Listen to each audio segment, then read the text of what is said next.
Hey everyone! In this video we are going to be discussing Google Drive, and I'm calling it Google Drive 101 because I'm going to cover very basic uses of Google Drive, such as, what is it, how can I use it, why should I use it, how can I set it up, and how can I customize it. So if that sounds like something you're interested in learning about, this video is for you. So the first thing we're going to talk about is just what is Google Drive. It is a storage tool and it is linked to your Gmail account. So if you are someone who has multiple Gmail accounts, you have multiple Google Drives. Like I said, it is connected to your account, and so this is essentially a storage tool that you can use where you can collect all of the materials that you're creating or just resources that you're using, documents, presentations, videos, resources, or anything like that, and you can store them and link them to your account. This takes place it takes the place of storing them on, say, your laptop or your desktop or your phone or your iPad. Any of those devices, they have a limited storage capacity. So if you are trying to store them, eventually you're going to run out of space. So I recommend storing them on Google Drive instead. And so one thing that I would like to point out before I get started with this video is reminding you that this is me giving you advice and information based on how I use Google Drive. So please don't think that you have to take any of this as gospel. It is not a one-size-fits-all type thing. This is going to be me showing you how I use Google Drive and how I like to set up my drive. But if you're looking at it and you're like, no, I think I might be able to modify that for my needs a little bit better, go for it. Absolutely. This is your drive and you're going to make it how you want it. So benefits of using Google Drive. Google Drive, like I said before, is connected to your Gmail account. So anywhere you log on to your Gmail account, you have access to your materials. So if you are a teacher like me who teaches at multiple schools, you can access your materials from any spot because it is linked to your email. I could access my materials in Oklahoma City if I were visiting my dad. So like anywhere or any device you have to log on to, you can get your materials that way. So any kind of device, laptops, desktops, cell phones, there is a Google Drive app, and that has been really helpful for me because I like to record videos of things that we are doing and then share it with my students. So I will record a video on my phone, and then I will open up the Google Drive app and I will upload it to Google Drive. And within seconds, it is on my laptop and I can project it and show it to them. That saves, anytime you try and email a file, like a video file, sometimes those files are too big to email. So I like using the Google Drive app just because I can access it very quickly and it takes no time to be able to present the material to my students. So now that we've talked a little bit about why use Google Drive and what is Google Drive, let's take a look at it.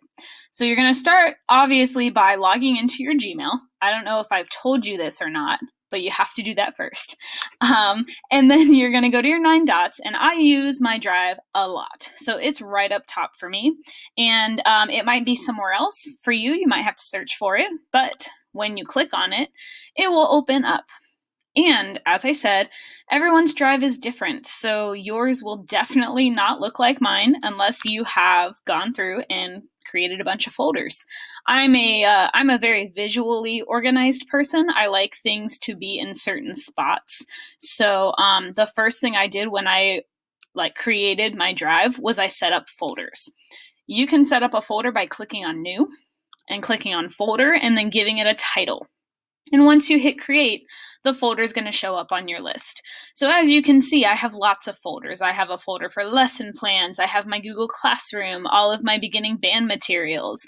This is the elementary music folder, and within this folder are more folders for each grade level. So I'm a little folder crazy, but that's okay. I like things being organized and I like knowing where they are. you can set up these folders and then drag all of your materials into the folders, or you can move to or hit new. So let's just talk about, navigating over here and uploading things first. Obviously, we can create a folder. You can upload files this way. So click on this and then select the file you want to upload.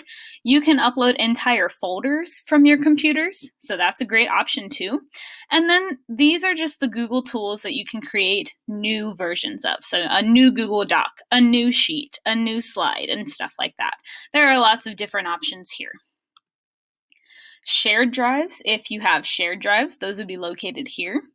Shared with me, this is going to be the file where pretty much everything that anyone has ever shared with you on the drive is located. So when you get an email that says so-and-so has shared a spreadsheet with you, this is where you're going to find it.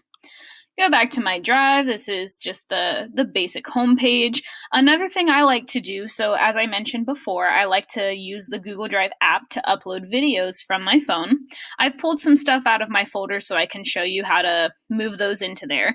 But I have videos that I have uploaded from the phone, and as you can see, they're not titled. They don't have any specific names. So if I were to go through, I wouldn't know exactly what that is. So I could go back later and rename them. But let's say I have just uploaded them, and for some reason they're not in the spot that I thought they were, and I can't find them. Don't panic. You're going to go to Recent, and this is the tab where anything you've interacted with anytime. So I have it set for today. So anything that I've interacted with today is going to be in that Recent tab. There's also a Starred tab. Right now I have 2 in my Starred tab because I'm using my digital resources pretty much every day, and also I'm accessing the shared folder for our district that we've been creating since spring break. So Starred are for those very important things that you access all the time. And then obviously there's a trash folder too. So, when you delete things, they get moved to this folder. And so if you delete something and you're like, oh no, I didn't want to delete that, you can go back and restore it and get it back again. So we are back on our drive, and let's talk about renaming things. So I have these videos down here, and I want to rename them. So I can right click and then click rename. I don't know exactly what that video is. Let's check it out first. Ooh, that is Sarah Sponda. How fun. So I'm going to rename it, and that was Mr. Hansen's class. Hansen and Sarah. Come on. Sarah Sponda. Typing and talking. Never been good at that. All right, and then I have another video down here, which I bet is, I'm right, it's Miss Pugh's class. So I'm going to relabel that one. Pugh. Sarah Sponda. Those were fun videos that I did. Now that they're relabeled, I know where they go. So if you're me, I immediately put them into my elementary school folder because I know that's where they belong. Down at the bottom here, I have what's growing in your instrument. That was the cool science experiment I did with my band class. So I'm going to be moving that to my band folder. And obviously, if you put it in the wrong folder, you can always hit undo. I'm not going to do that. So that is my Google Drive, and it's all sitting here in folders, like I like it. Here is the next big thing that you want to think about when using Google Drive. When you create new documents or slideshows or materials or anything like that, let's go ahead and select a document. When you create new things, they are automatically listed as untitled. So, if I were to start typing and I would say, hi, my name is Amanda. Woo, no spelling mistakes, go me. And I were to, it's saved, all changes are saved, great, I'm done with the document. Boom, moving on. Go back to your Google Drive, and now you have an untitled document in your list.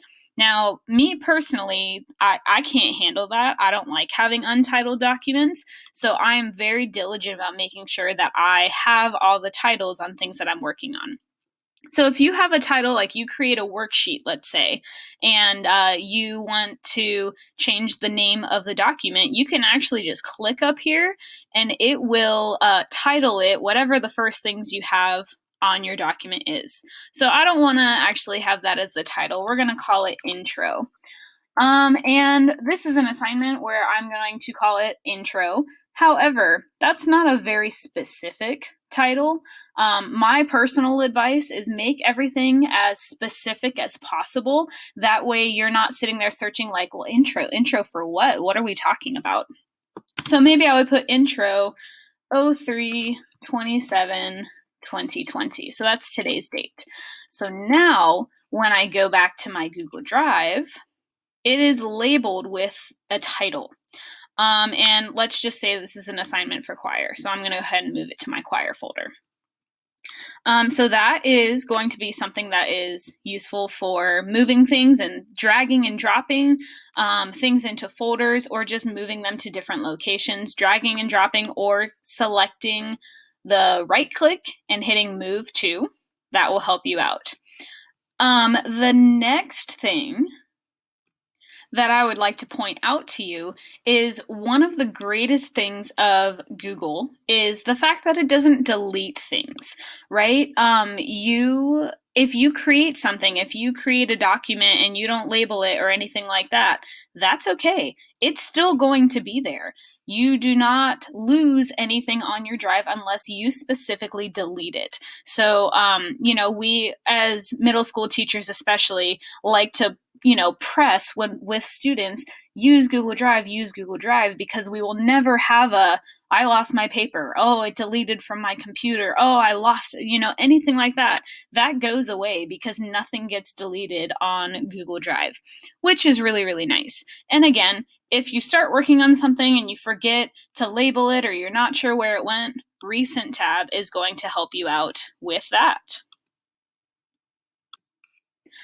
All right, I'm going to try and wrap it up. I know this is a really long one today, so sorry about that.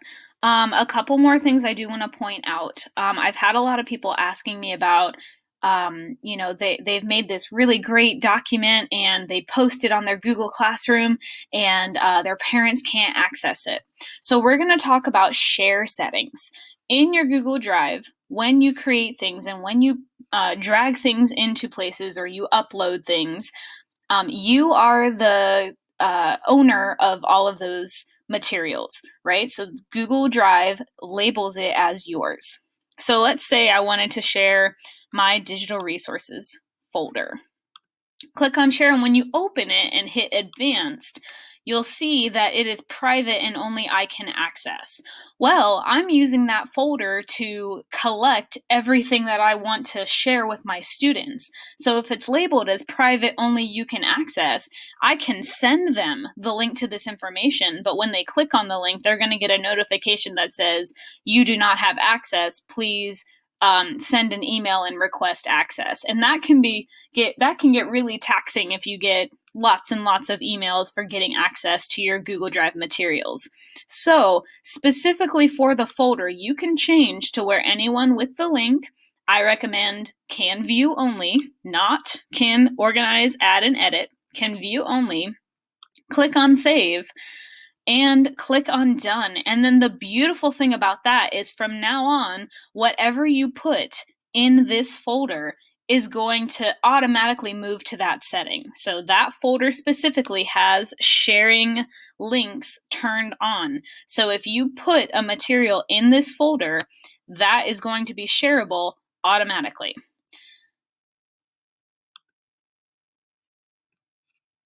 And then the last thing I'd like to point out that I think is worth mentioning, if you are someone who does not have internet access at home, or maybe does not have a lot of internet access at home, there is an option to work offline, and it's this checkbox up here. And what it'll do is basically it'll make it to where you can access and edit your materials while you're offline. And then the next time it comes online is when it'll save everything. So that might be a great option for some people up here if you are working from home and you don't have a lot of internet access. So once again, this has been a not very brief introduction to using Google Drive. And if you're watching this video and you still have questions about things, please reach out and let me know, because I've labeled this Google Drive 101, and I can very easily make a Google Drive 102. So, as usual, reach out if you have any questions. Thanks for tuning in, and we will see you again next time.